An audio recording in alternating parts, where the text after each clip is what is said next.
আসসালামু আলাইকুম। আমরা নিয়মিতভাবে জাতীয় বিশ্ববিদ্যালয়ের ভর্তি পরীক্ষার বিভিন্ন প্রস্তুতিমূলক ক্লাস আমাদের এই চ্যানেলটিতে আপলোড করে থাকি। তারই ধারাবাহিকতায় আজকের ক্লাসে আমরা বাংলা বিষয়ের এমন কিছু এমসিকিউ নিয়ে আলোচনা করব যেখান থেকে বেশ কয়েকটি প্রশ্ন তোমরা কমন পেতে পারো। শিক্ষার্থী বন্ধুরা, বরাবরের মতো মনোযোগ সহকারে ক্লাসের শেষ পর্যন্ত সাথেই থাকো। প্রথম এমসিকিউ, অপরিচিতা গল্পে কল্যাণীর মাতৃ আজ্ঞা বলতে কি বোঝায়? সঠিক উত্তর, মাতৃভূমির প্রতি কর্তব্য। মন্দ নহে, খাঁটি সোনা বটে, উক্তিটি কার? সঠিক উত্তর, বিনুদা। অপরিচিতা গল্পে মাতৃ আজ্ঞা মানে কি? সঠিক উত্তর, মাতৃভূমি। কোন ঘটনার প্রতিবাদে রবীন্দ্রনাথ ঠাকুর নাইট উপাধি প্রত্যাখ্যান করেন? সঠিক উত্তর, জালিয়ানবাগ হত্যাকাণ্ড।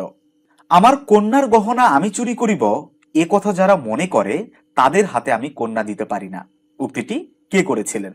সঠিক উত্তর, শম্ভুনাথ। ইহাদের বংশে লক্ষ্মীর মঙ্গল ঘটছিল, কাদের মঙ্গল ঘটছিল? সঠিক উত্তর, কল্যাণীদের। বিনুদার ভাষাটা অত্যন্ত শূন্যস্থানে কোনটি বসবে? সঠিক উত্তর, জটিল। কোন নগরের অবস্থান কোথায়? সঠিক উত্তর, কলকাতার নিকটে। অপরিচিতা গল্পে অন্নপর্ণার কোলে গজাননের ছোট ভাইটি বাক্যাংশে বোঝানো হয়েছে ব্যঙ্গার্থে। ঠাট্টা করিতেছেন নাকি? উদ্ধৃতি অপরিচিতা গল্পের কোন চরিত্রের? সঠিক উত্তর, মামা। রবীন্দ্রনাথ ঠাকুরের অপরিচিতা গল্পে অনুপমের বাবা কি করে জীবিকা নির্বাহ করতেন? সঠিক উত্তর, ওকালতি। অপরিচিতা প্রকাশিত হয়েছিল কোন পত্রিকায়? সঠিক উত্তর, সবুজ পত্র। আমার কন্যার গহনা আমি চুরি করিব, একথা যারা মনে করে তাদের হাতে আমি কন্যা দিতে পারি না, কল্যাণীর পিতা কাকে উদ্দেশ্য করে এই কথাটি বলেছিলেন?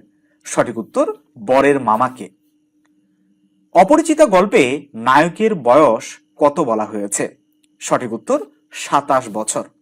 অনুপমের বিয়েতে বাড়ির শেখরাকে সঙ্গে আনা হয়েছিল কেন? সঠিক উত্তর, গহনা পরখ করতে।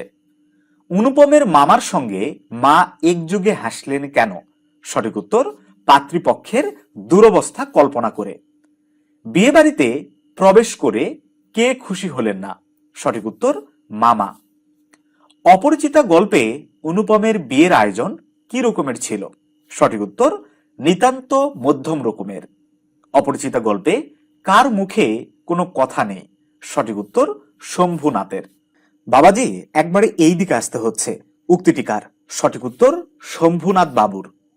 তিনি কোনো মতেই কারো কাছে ঠকিবেন না, এই তিনিটা কে? সঠিক উত্তর, অনুপমের মামা।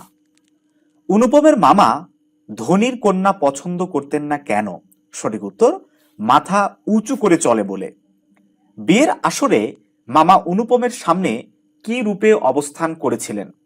সঠিক উত্তর, মূর্তিমতী মাতৃ আজ্ঞা রূপে। কল্যাণী স্টেশনে খাবারওয়ালাকে ডেকে কি কিনছিল? সঠিক উত্তর, চানামুঠ। অনুপমের মামা বিবাহ সম্বন্ধে কথা তুলতে পারেন না কেন? সঠিক উত্তর, লজ্জায়। অপরিচিতা গল্পের নায়কের কাছে রেলগাড়ির কোন ক্লাসের টিকিট ছিল? সঠিক উত্তর, ফার্স্ট ক্লাসের। কার চোখের পলক পড়ছিল না? সঠিক উত্তর, মায়ের। শম্ভুনাথ বাবু কোন প্রসঙ্গের আলোচনায় একেবারেই যোগ দিলেন না? সঠিক উত্তর, ধন মানের। রেলের কামরার দুটি বেঞ্চ রিজার্ভ করার কথা বলা হয়েছিল কার জন্য? সঠিক উত্তর, ইংরেজ জেনারেল সাহেবের জন্য। মেয়ের বাবা পশ্চিমে কি অবস্থায় থাকেন? সঠিক উত্তর, গরিব গৃহস্থের মতো। মামার মন ভার হওয়ার পিছনে অন্তর্নিহিত কারণটি কি? সঠিক উত্তর, কন্যার বয়স বেশি হওয়া। শম্ভুনাথ সেন পেশায় কি ছিলেন? সঠিক উত্তর, ডাক্তার। অনুপম কার নিষেধ অমান্য করে কানপুর এসেছে? সঠিক উত্তর, মামার অনুরোধ। অনুপমের হাত জোরে মাথা হেট করাই কার হৃদয় গলেছে? সঠিক উত্তর, শম্ভুনাথ বাবুর। কল্যাণী বিয়ে করবে না কেন? সঠিক উত্তর, মাতৃ আজ্ঞায়। জায়গা আছে, এটি নায়কের জীবনে কি হিসেবে প্রতিভাত হয়েছে? সঠিক উত্তর, চিরজীবনের গানের ধোঁয়া। কত বছর ধরে অনুপম কল্যাণীর পাশে অবস্থান করছে? সঠিক উত্তর, 3। বছরের পর বছর অনুপম কোথায় অবস্থান করছে? সঠিক উত্তর, কল্যাণীর পাশে।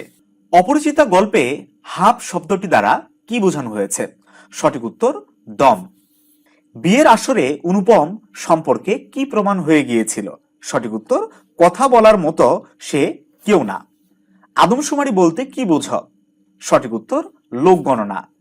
খাসা শব্দটি কোন ভাষা হতে বাংলা এসেছে? সঠিক অ্যান্সার, আরবি। মাকাল ফল কথাটি কোন বিশেষ অর্থে ব্যবহৃত হয়? সঠিক উত্তর, গুণহীন। গন্ডুস শব্দটির অর্থ কি? সঠিক উত্তর, এক কোষ জল। দক্ষযজ্ঞ বলতে অপরিচিতা গল্পে কোনটি বোঝানো হয়েছে? সঠিক উত্তর, হট্টগোল। গানের যে অংশ দোহাররা বারবার পরিবেশন করে তাকে কি বলে? সঠিক উত্তর, ধোঁয়া। অপরিচিতা গল্পের কল্যাণীর ক্ষেত্রে প্রযোজ্য কোনটি? সঠিক উত্তর, বলিষ্ঠ ব্যক্তিত্ব। মনু কে? সঠিক উত্তর, ধর্মীয় বিধানদাতা। বাংলায় টি.এস. ইলিয়টের প্রথম অনুবাদক কে? সঠিক উত্তর, রবীন্দ্রনাথ ঠাকুর। শিক্ষার্থী বন্ধুরা, এই ছিল আজকের ক্লাসে। তোমরা যারা আমাদের সাথে ভর্তি পরীক্ষার প্রস্তুতি নিতে চাও তারা অবশ্যই আমাদের এক্সাম ব্যাচে ভর্তি হতে পারো। এক্সাম ব্যাচে ভর্তি চলছে, মাত্র 950 টাকা ফি। স্ক্রিনে দেওয়া হোয়াটসঅ্যাপ নাম্বারে যোগাযোগ করে এই বিষয়ে তোমরা বিস্তারিত জেনে আমাদের সাথে যুক্ত হয়ে যেতে পারো। আমরা আশা করছি আমরা যেভাবে তোমাদেরকে ইনস্ট্রাকশন দিব, যেভাবে পড়াবো, সেভাবে তোমরা যদি পড়তে পারো তাহলে অবশ্যই তুমি তোমার পছন্দের বিষয় এবং পছন্দের কলেজে ভর্তি হওয়ার সুযোগ পাবে ইনশাআল্লাহ।